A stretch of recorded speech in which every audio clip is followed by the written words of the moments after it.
here today rallying behind Senate Bill 210, the Lyme disease bill that is sponsored by Senator Greenleaf. And we're here to shine a light on the impact of these diseases on youth and on children in the state of Pennsylvania. This bill is absolutely critical to the health of our children in this Commonwealth. Our own family, once we moved to the suburbs of Philadelphia, started becoming very sick, and we couldn't understand what it was, and neither could our physicians. So it's been very difficult, in our case, to figure out what was at the root of our children's illness. We had picked ticks off of our children, not off our children, actually, off our dog and off our husband. I never actually saw ticks on our children. My daughter actually became very ill.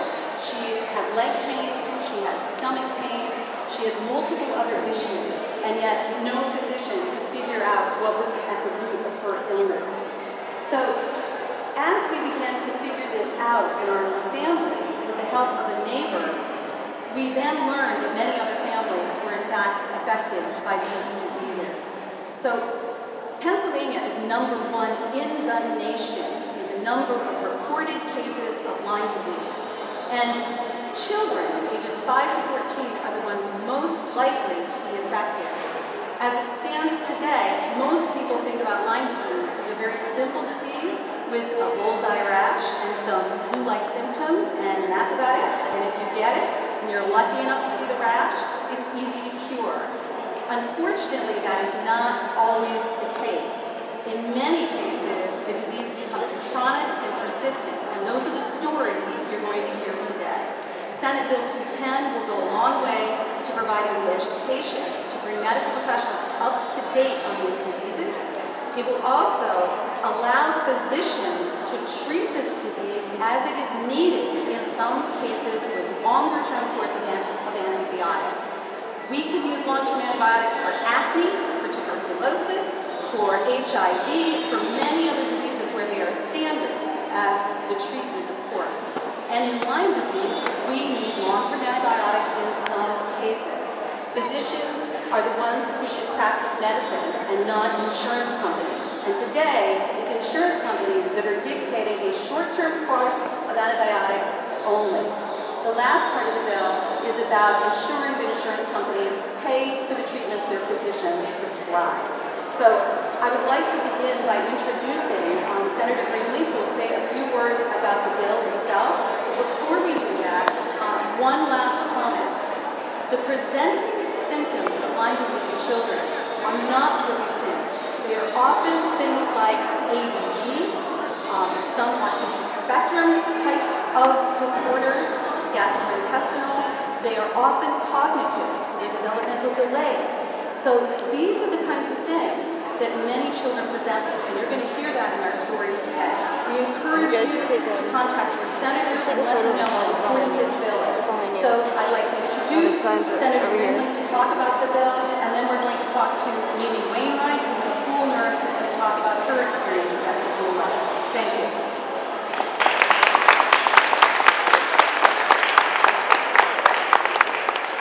So I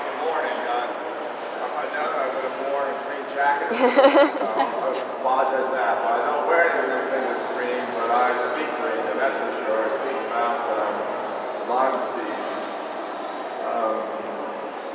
This month, I introduced a Senate resolution indicating that May be Lyme Disease Awareness Month. Now, I want to tell you why I did that.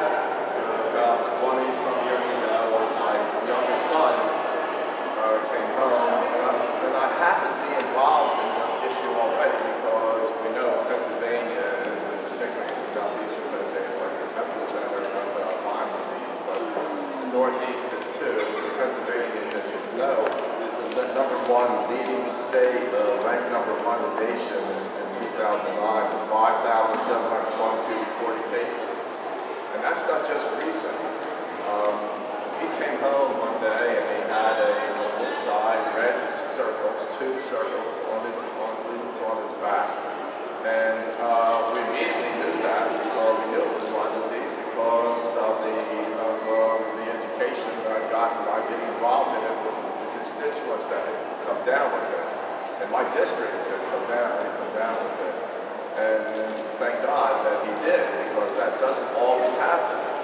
So, and also we had a physician at Abington Memorial Hospital that was head of the infectious disease department, who also was very receptive to treating this disease. At that time, it was commonly misdiagnosed or not taken seriously, but when you have a concentric bullseye rash, that's certainly no question about it. So, ever since then, I've been introducing legislation to fight that area, to fight the lack of knowledge that people have about Lyme disease, how important it is to be aware of it, and how important it is to protect yourself from it, how important it is to get treatment as soon as you have the symptoms, and also to educate the public and the medical profession about this. One of the things I think that is important, and that's why with the collaboration of Joy Wagner and myself, we introduced the legislation 210 that would provide, first of all, to create a task force. Now, why the task force? Because what I just went over is why we need a task force. That the information that's necessary to get out to the public about the epidemic. We are actually in an epidemic. When we held a hearing on this, I had a number of legislators say to me, I had no idea how common this was. I had no idea how much of an epidemic it is in Pennsylvania.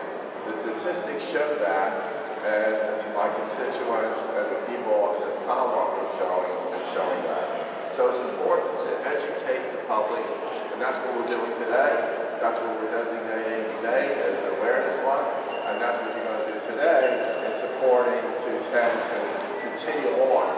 The best thing we can do is to make sure that children and adults know what the disease is about and how to protect themselves about it. In addition, as we said, we want to also educate the medical profession. And how outrageous it is that in Pennsylvania, a physician must fear the treatment of chronic Lyme disease and be subject to disciplinary action because he's doing so. And thereby cause victims to have to go out of state, to go someplace that is not convenient to them, to jeopardize whether they really have coverage or not, or they even have to pay them for their treatment, that their health coverage or drug treatment.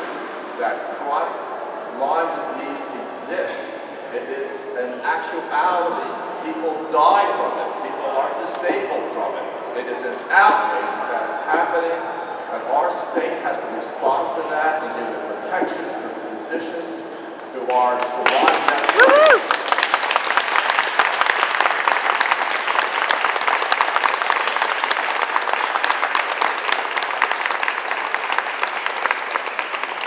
So we're here today to deal with the justice issue, and I'm all about justice issues.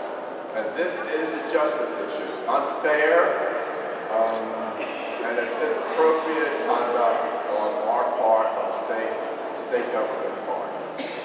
So I see all these young people here, the smiling faces, the posters and all, and their voices are going to speak out very loud today. And your voices are going to speak out very loud today that no more will people afflicted with Lyme disease on a chronic basis will be treated as second-class citizens.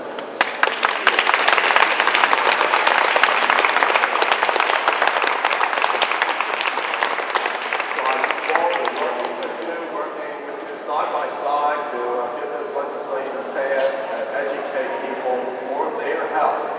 Those people who do not have Lyme disease yet, that we can provide their protection for them and for the care and treatment of those that have it today. Thank you so much, and God bless you. My name is Mary Frances Wainwright. I've been a registered nurse for over 21 years, and I've been a certified school nurse in Philadelphia for the past 9 years.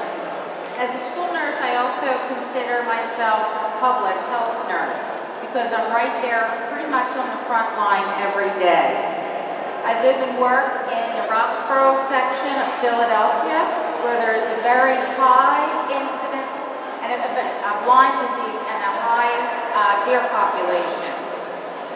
Over the past 9 years, our school, which has 220 students, has experienced a high incidence of Lyme disease increasing each and every year. And I am panicked each and every year. And when I met Julia several months ago at a certified school nurse conference in Pennsylvania, I go, where have you been all my life? And she came and spoke with our community just last week. Diagnosed cases of Lyme disease is growing. For example, I will talk about the last 2 weeks. There has been 11 cases of diagnosed Lyme, and that's just cases that have been recognized as such. Several of the 11 students have been sick with different presenting symptoms, and less than half of the students and their families remember ever removing a tick or seeing any kind of rash, let alone bullseye rash. Because these students did not report having removed the tick or having the rash, when these students presented to their physicians with these symptoms, it didn't occur to the physicians to work these students up for Lyme, despite being told that where they live there is a high incidence of deer. In several of the 11 diagnosed cases, when a Lyme test was initially drawn on the student, the test would come back negative, only to find out many months and many lab tests later that the Lyme test is now positive. It is my understanding through my own research and my own reading that testing may be falsely negative during those first few weeks of infection, potentially delaying the correct diagnosis and treatment. Therefore, the symptoms are now worse, and several of our students have missed many days of school, many weeks of school, and one of these children has missed almost the entire school year, all because her case of the Lyme disease was not initially treated. Needless to say, as other symptoms developed before being correctly diagnosed and treated, the students were seen as faking, depressed, lazy, just not wanting to attend school. Several parents have also spent thousands and thousands of dollars on psychiatrists, medications, antidepressants. Then came sleep studies. Upper endoscopies were performed because several of our students were experiencing with their Lyme gastrointestinal issues, which are not considered by most pediatricians consistent with Lyme disease. 2 weeks ago, a 5th grade student at our school came over to see me in the health room, and she handed me a note. And the note said, "I cannot feel the side of my face or my tongue, and my right arm is heavy, and I cannot move it." The student was also slurring her speech. The student who had had a history of being treated in the past with Lyme on more than one occasion, twice, she was admitted to one of the children's hospitals in Philadelphia. The mother continuously tried to talk to the physicians, explaining that where the child went to school, that she had been diagnosed twice and treated for Lyme disease. Despite that information, the tests were inconclusive. Tests such as CAT scans, EEGs, MRIs, and the 5th grade student was discharged with probable TIAs, transischemic attacks, also known as mini strokes. Several days after being home, after discharge, but not yet back at school because she was still experiencing symptoms, her Lyme disease now came back positive. As I have witnessed with more than one student, once this diagnosis of Lyme is treated with antibiotics, their symptoms greatly diminish and improve and even go away when it's initially diagnosed if it's found quickly.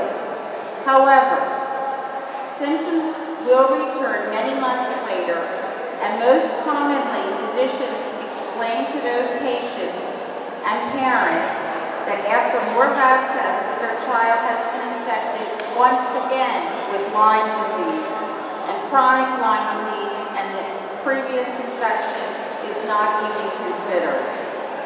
I do not work in the field of infectious disease. However, as a medical professional, it's hard to understand why other infectious disease can get long-term treatment of antibiotics without any difficulty from physicians, yet Lyme disease does not.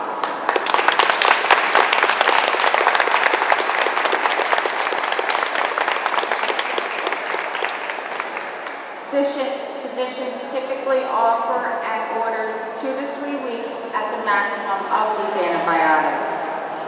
After observing many cases of Lyme disease, it appears appropriate that in some cases of Lyme disease, longer treatment is necessary. In many cases, when parents ask their child's physician for longer courses of antibiotics, it is denied. Physicians explain to these patients that their child has received the accepted gold standard treatment of treatment for Lyme disease. I've seen several families leave physicians and practices that they've been with since babies to find other physicians to receive more and longer courses of antibiotics. We in Pennsylvania need to take action now. We've waited way too long.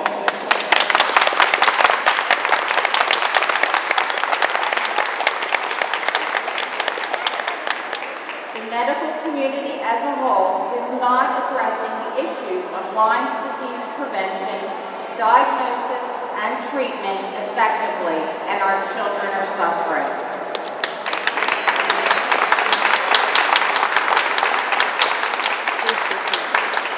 Let us open our collective hearts and minds. Through education, we can teach our children and our families how to decrease the likelihood of being bitten in the first place in order to decrease the incidence of Lyme. We must make physicians aware that the incidence of Lyme is skyrocketing in Pennsylvania. Physicians need to be educated that the current lab tests used to diagnose Lyme disease are not accurate. And just because a patient has a negative Lyme test does not mean they don't have Lyme disease.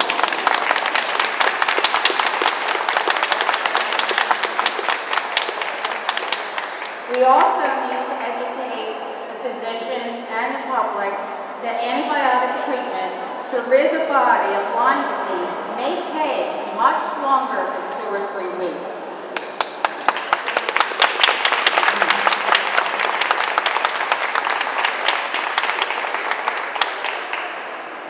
Through education in our schools in Pennsylvania and public service announcement, we can teach our students and their families in Pennsylvania to decrease the incidence of Lyme disease by decreasing the incidence of being eaten by the tick in the first place.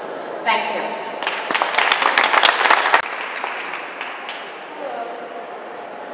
Can you hear me? Hello, my name is Ariel. I'm 23 and I have Lyme disease. Last year at this time, I was working as a caregiver between college and graduate school. One day my client was watching television and on the news they announced it was Lyme Disease Awareness Month. About 2 weeks later, I became staggeringly ill. Now, before I got Lyme, I was under the mistaken impression that having it was like having a bad flu. I was also under the impression that doctors were skilled at recognizing Lyme and treating it.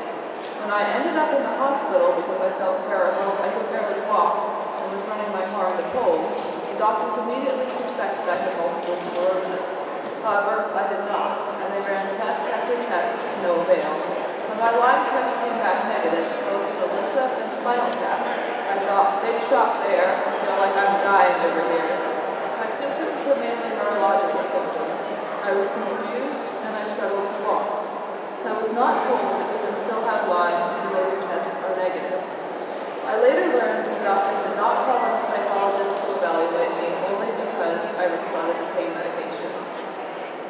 doctors were, at best, trying to help me with the diagnosis of fibromyalgia or chronic fatigue syndrome, and at worst, dismissing me as a hypochondriac from panic attacks.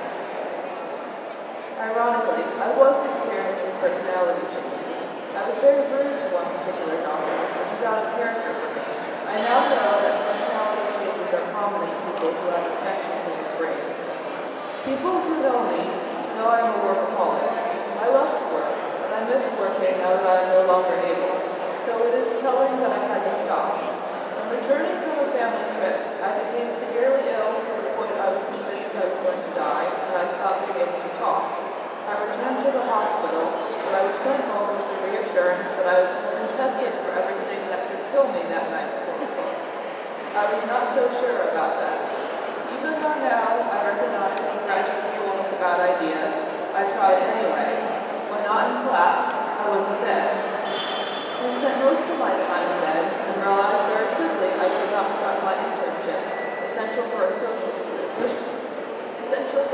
work student. I was so brain fogged and so inept at functioning that I mixed up interview dates and angered people who were supposed to select me. This loss of my competency was most devastating for me. I no longer trust myself to do things on time, to remember dates, or to follow through obligations. It's the opposite. Soon I identified myself I had to go on medical leave from school. During this time, I visited an infectious disease doctor who told me it was impossible that I had Lyme disease, and various other doctors to no avail. A friend who had Lyme thought I had to see a Lyme specialist, and fed up, I agreed. I could not handle the first-time reaction in school, so I began my treatment for Lyme in December after finishing a semester. When I went to my Lyme nurse practitioner, she tested me for Lyme and co-infections. I was lucky enough to come back CDC positive for Lyme disease, as well as Babesia, Bartonella, Mycoplasma, Anaplasmosis, and a virus. I am loaded with bugs. Several months after starting treatment, I am still ill, but can usually walk without pain. I no longer have seizures, many muscle spasms, and my brain fog has decreased. In the beginning of my treatment, I was occasionally in a wheelchair, and I had days where it was hard for me to even walk to my bathroom. If I would have been treated properly for Lyme at the beginning of my illness, if doctors were better educated about how to recognize the symptoms of this disease, I do not think I would be nearly as sick today.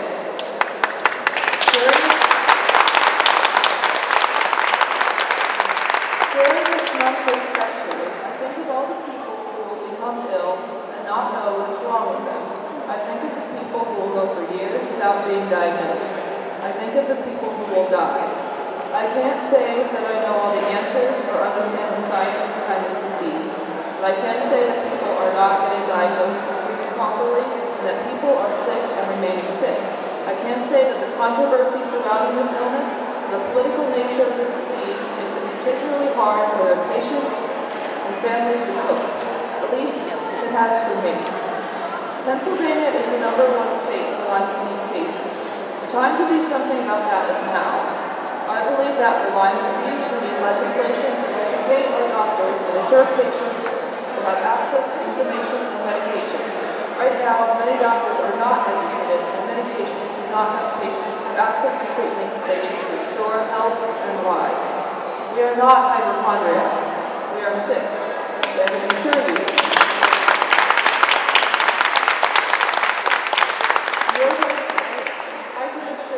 Nobody would stay alive if they had a choice. Unfortunately for us, we're here and we're not going away anytime soon. I believe it is time for our stories to be heard. I hope you are listening to my story. I am 23 years old. I could not walk, I could not think. Doctors thought I had multiple sclerosis. When I was diagnosed properly and started treatment, I started to recover. But with only 3 to 4 weeks of treatment, I was bedbound. I could not have stood here and talked to you. Longer-term treatment is making a difference in my life. Doctors have been encouraged to think broadly about this disease and apply options we have to help people get better. We need you to take action. Enough is enough. It was at the bottom of all of her health issues. And she did eventually get a diagnosis, and she's fought a long, hard road. So please be patient with her as she tries to compress a long, some really key points for you to know.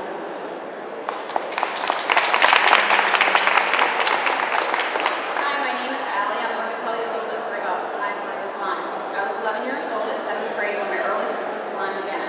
It came all sudden with a severe migraine and stomach ache, and a bad sore throat that seemed just like a virus lasted for 2 weeks.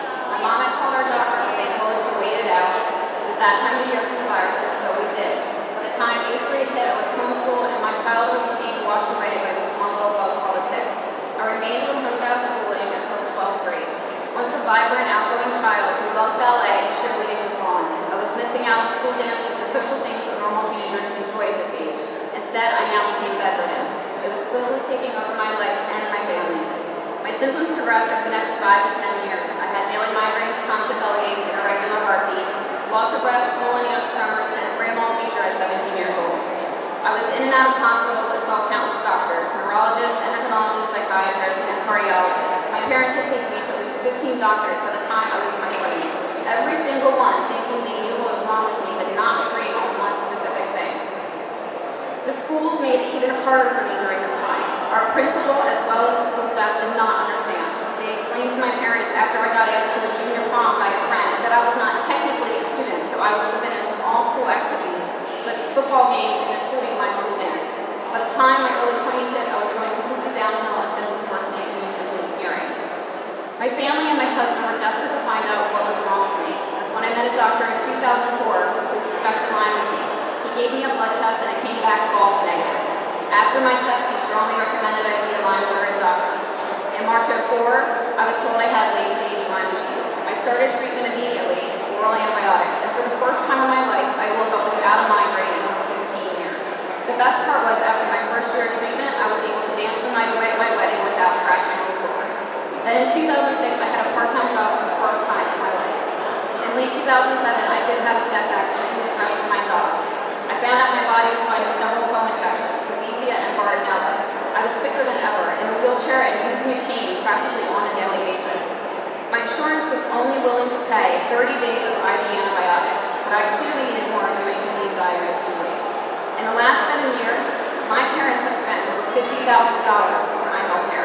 They have paid everything out of pocket, including my home care and medications during both times of my 2 rounds of IV treatment. This is all due to the fact that the IDSA does not agree with long-term course treatment. My life has changed dramatically in so many ways due to the ignorance of the IDSA and uneducated doctors. My family has to be burdened with the financial aspect of Lyme and watch me go through all this. You do get sicker or better, but I know the long-term antibiotics do work. There were days that I couldn't get out of bed and not sure if I was going to make it 10 steps into my kitchen because my legs didn't want to work. Since then, I've been able to finally start getting my life back and be a housewife to my husband. We're now planning on having a child via surrogate, hopefully by next year due to Lyme. I cannot wait to be a mom. I'm aware this may be a lifetime thing fighting this disease, but I'm so much better where I am today physically and mentally due to the helpful and diligent Lyme disease doctors I've seen. Doctors and schools need to be educated. Lyme-allergic doctors are being persecuted for not treating Lyme the way IDSA says it should be. Something needs to change. Please help support Senate Bill 210.